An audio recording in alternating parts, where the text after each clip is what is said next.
군대에서는 그 불침번이라는 걸 씁니다.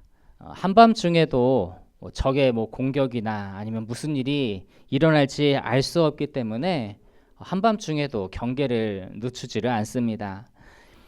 6.25 한국전쟁 때 우리 초반부터 우리 남한이 속수무책으로 밀렸던 것은 군사적인 그런 열세도 분명히 있지만 경계에 실패했기 때문이기도 합니다.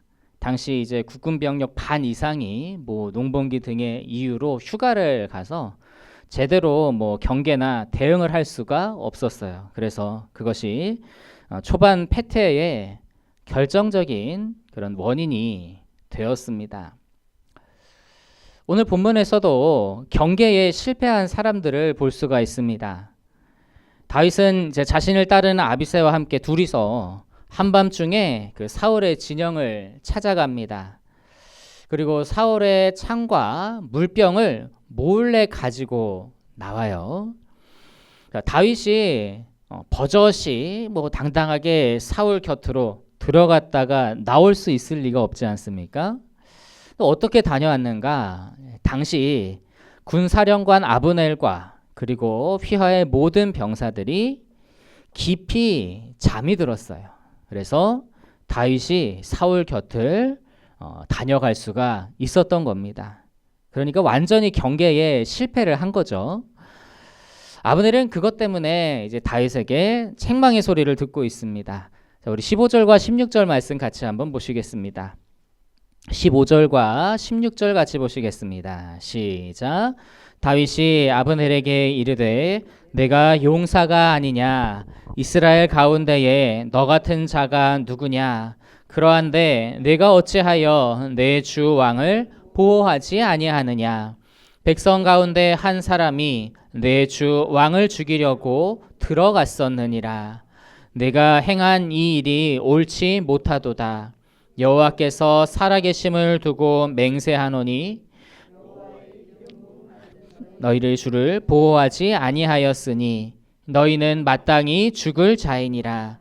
이제 왕의 창과 왕의 머리 곁에 있던 물병이 어디 있나 보라 하니. 다윗은 아브넬이 군사령관으로서 하나님께 기름받은 자를 잘 보호하지 못했다고 마땅히 죽을 자라고까지 이야기하면서 책망을 하고 있습니다. 그런데 아브넬은 다윗의 말에 한마디도 반박을 할 수가 없어요. 그러니까 사울이 잠을 잔다고 해서 그도 함께 잠을 자서는 안 되는 거거든요. 이제 본인이 깨어 있지 못하면 이제 다른 군사라도 이제 불침번을 세워서 경계를 단단히 해서 왕을 보호하는 것이 마땅히 해야 할 일이죠. 그것이 이제 왕을 모시는 군사령관으로서의 임무입니다. 전쟁에서 진 장수는 용서받을 수 있어도 경계에 실패한 장수는 용서받을 수 없다는 그런 말도 있잖아요.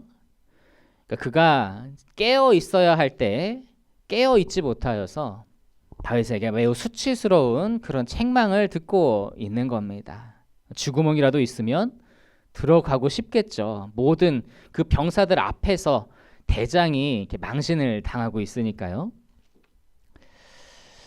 이처럼 깨어 있어야 할 때에 깨어 있지 못하면 부끄러움과 수치를 당하게 됩니다. 예수님께서 잡히시던 날 그 밤에 예수님께서 겟세마네 동산으로 세 제자 베드로와 야고보와 요한을 데리고 가셔서는 그들에게 깨어 기도할 것을 당부하셨습니다. 그런데 제자들이 어땠죠? 너무나도 피곤한 나머지 예수님의 당부에도 불구하고 깨어 있지 못하고 잠들어 버리고 말았습니다. 그로 인해서 그들은 예수님께서 붙잡히실 때 예수님을 버리고 도망치기에 급급한 그런 부끄러운 모습이 들고 말았던 것이죠. 여러분, 우리는 영적으로 늘 깨어 있어야 합니다. 우리 데살로니가전서 5장 5절과 6절에 이런 말씀이 있는데 한번 찾아보실까요? 데살로니가전서 5장 5절로 6절 같이 읽겠습니다. 시작. 너희는 다 빛의 아들이요 낮의 아들이라. 우리가 밤이나 어둠에 속하지 아니하나니 그러므로 우리는 다른 이들과 같이 자지 말고 오직 깨어 정신을 차릴지라. 바울 사도의 말씀처럼 우리는 하나님의 백성이기에 빛의 자녀들입니다. 그러니 항상 영적으로 우리는 깨어서 모든 상황 가운데서 하나님의 뜻이 어디에 있는지, 하나님께서 무엇을 바라보고 계시는지를 살피고 따를 수 있어야 하고요. 그리고 또 가장 중요한 것은 언제 오실지 모를 주님의 재림을 대비할 수 있어야 합니다. 만약 우리가 영적으로 깨어있지 못해서 영적인 경계에 실패하게 되면 그 예수님의 비유에서 기름을 준비하지 못한 5 처녀처럼 우리 또한 부끄러움을 당하게 될지도 모를 일입니다. 여러분, 우리는 영적으로 어떤 상태입니까? 깨어 있습니까? 깊은 잠에 빠져 있습니까?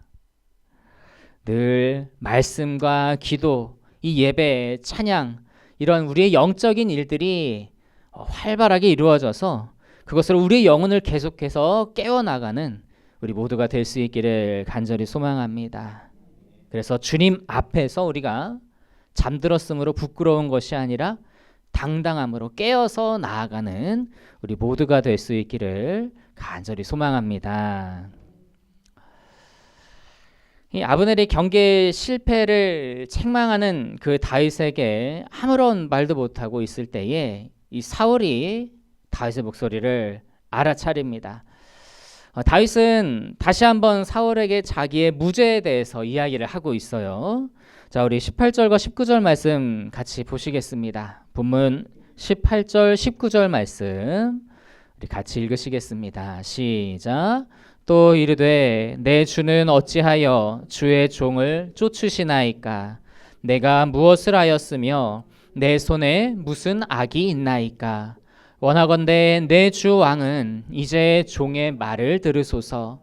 만일 왕을 충동시켜 나를 해하려 하는 이가 여호와시면 여호와께서는 재물을 받으시기를 원하나이다마는 만일 사람들이면 그들이 여호와 앞에 저주를 받으리니 이는 그들이 이르기를 너는 가서 다른 신들을 섬기라 하고 오늘 나를 쫓아내어 여호와의 기업에 참여하지 못하게 함이니이다. 다윗은요, 자신을 해치려는 이가 하나님이시면 자신을 제물로 받으시기를 원한다고 그렇게 말합니다. 자, 하나님께서 해치시려고 하는 거라면 자기는 더 이상 도망가지 않겠다는 거예요. 그런데 과연 하나님께서 다윗을 해하려고 하셨을까요? 결코 그렇지 않죠. 하나님께서는 다윗에게 기름을 부어서 차기 왕으로까지 이미 세우셨습니다. 그러니까 이걸 다른 말로 하면 하나님께서는 결코 다윗을 해치려는 마음이 없으시고 그렇기에 다윗을 지금 해치려 하고 있는 것은 사람들이며 그 사람들은 하나님의 뜻을 거스르는 것이고 하나님께 저주받을 만한 일을 하는 것이니 자신을 잡으러 쫓아다니는 일을 이제는 그만두라고 설득하는 말입니다. 자, 다윗이 이 말을 하면서 또 이 말을 하는 것을 듣고요. 또 다윗이 사울의 목숨을 다시 한번 살려주었잖아요. 그래서 사울이 이 마음이 좀 많이 흔들리고 요동친 것으로 보여요. 자, 우리 21절 말씀 같이 한번 보실까요? 21절 같이 보시겠습니다. 시작. 사울이 이르되 내가 범죄하였도다. 내 아들 다윗아 돌아오라. 내가 오늘 내 생명을 귀하게 여겼은즉 내가 다시는 너를 해하려 하지 아니하리라.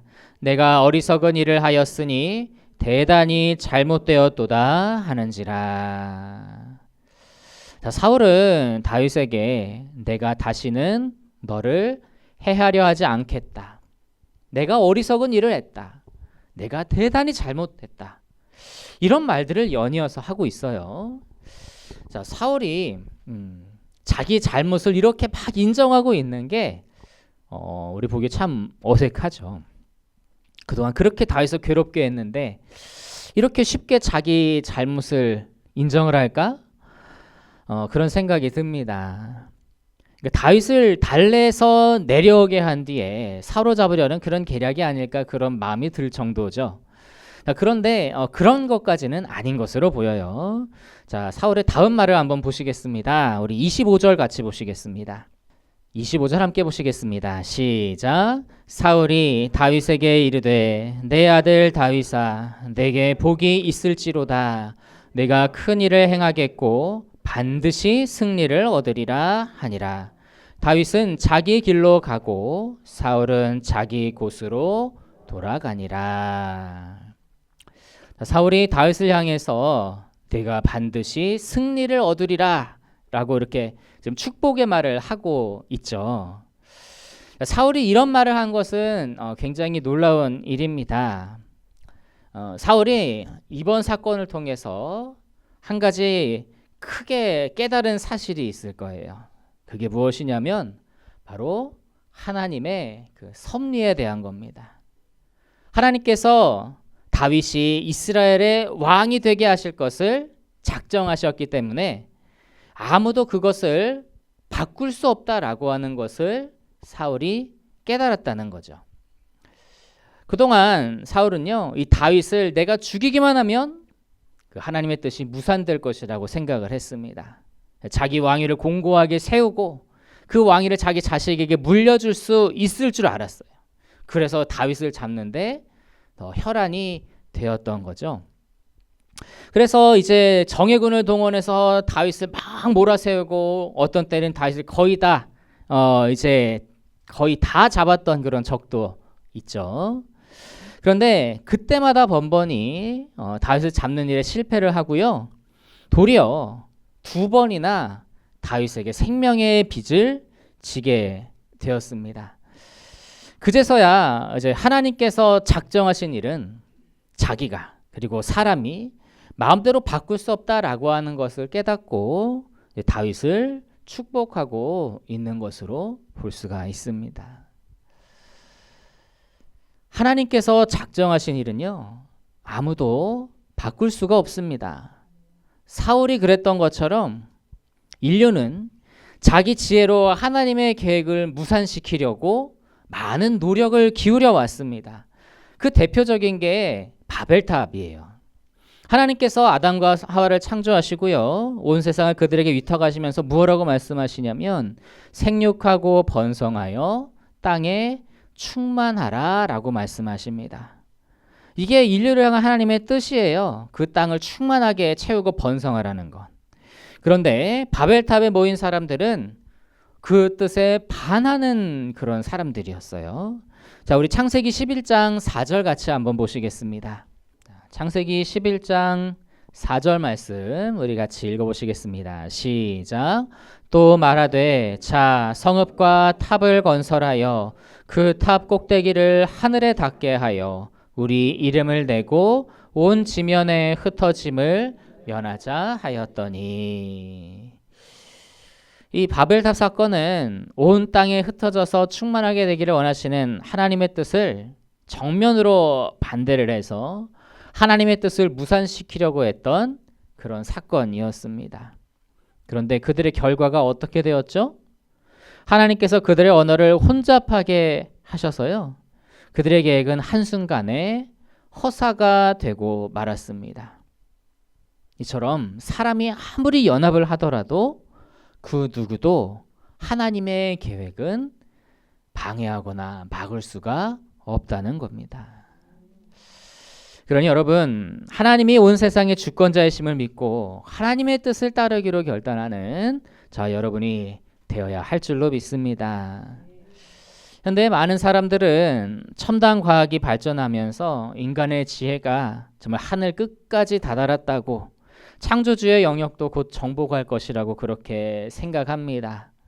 하지만 그것은 사람만의 착각입니다. 현대 과학의 꽃이라고 하는 것들은요, 다 하나님께서 만드셔서 우리에게 주신 것을 활용하고 있는 것에 불과해요.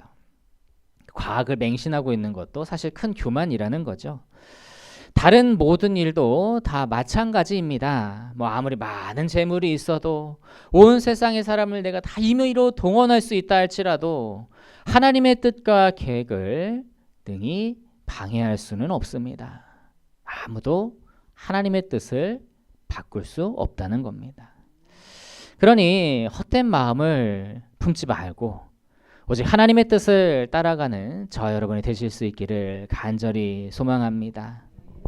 작은 돌을 저어 나아가는 배는 큰 해류를 이길 수가 없죠. 해류를 따라 이용해서 가는 것이 지혜롭고 확실한 방법일 겁니다. 우리는 하나님의 그 뜻을 따르며 그 큰 해류와 같은 하나님의 그 흐름에 우리의 삶을 드리고 맡길 수 있기를 원합니다. 그래서 우리의 삶이 그 하나님의 뜻에 따라 정말 지혜로운 삶이 되고 또 그리고 참으로 가치 있는 그러한 삶이 될 수 있어서 주님께서 기뻐하시는 자들 다 되시기를 주님의 이름으로 축복합니다.